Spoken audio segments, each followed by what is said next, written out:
Hello, coming to you the day after President Trump went out of his way to suggest that a ceasefire deal with Iran could be a few days away. The comment made as he was about to board Air Force One in Florida at the start of the business week immediately moved investors to be positive and for oil prices to actually drop from the heights that the war brought. The president provided no word on who was speaking for Iran. Well, they're going to have to get themselves better public relations people. We have had very, very strong talks. We'll see where they lead. We have major points of agreement. I would say almost all points of agreement.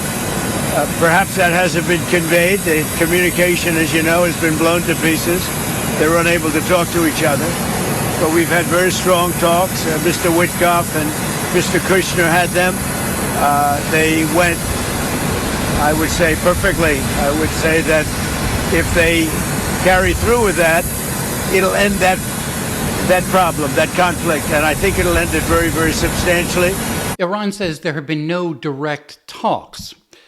Now, let's remember, while President Trump is legend for saying someone has told him something good, it's usually without a name, and that's where caution should be exercised. Now, let's be real, Iran's leaders have never been known for speaking truth that would carry any weight in the West. But there he was, getting the markets to move for the sake of Americans. You have to hope this conflict ends soon. And so let's hope it is a hope for peace, actually. Now, if you are among the handful of people who subscribe to this channel, I want to thank you for however I sometimes get hundreds of views for the short pieces of analysis. One of the places where I've been working for almost 6 years, CBS News Radio, is set to shut down in less than 2 months.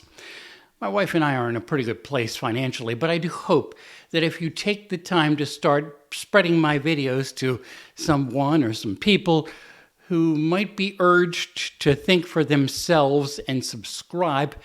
It's totally free, of course, but I'd like to build more of an audience here with ear on the White House. I'm Bob Costantini.